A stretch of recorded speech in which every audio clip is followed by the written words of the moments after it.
ஒரு வரலாற்றில் ஒரு சம்பவம் வருது. ஒரு இறைநேசரும் அவங்களுடைய மகனும் கடலை மீன் பிடிச்சிருக்கிறாங்க. அப்போ கடலை பிடிக்கும் போது இறைநேசம் அவங்க மகன் சொல்றாங்க, இந்த மீன் ஏன் வழியில மாட்டுதுன்னா அல்லாஹ்வுடைய இருக்கிற மறந்ததுனால இந்த வழியில மாட்டுதுன்னு அந்த இறைநேசம் சொல்றாங்க. அது கேட்டு தன்னுடைய மகன் என்ன செஞ்சாங்கன்னா, அந்த இருக்கிற மீன் எல்லாம் அல்லாஹ்வுடைய இருக்கிற மறந்த மீன் எனக்கு எதுக்கு அப்படின்னு சொல்லி அந்த கடலை தூக்கி போடுறோம்.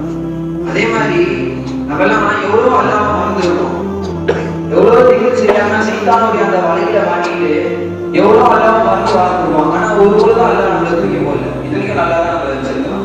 அதனால அல்லாஹ்வை சதா நேரமும் நினைத்துக் கொண்டிருக்கிறோம். இதற்காக அல்லாஹ் அல்லாஹ் அல்லாஹ் உங்களுடைய தேவையை பூர்த்தி செய்யறவன் அல்லாஹ்வை தவிர வேற யாரும் இல்லை.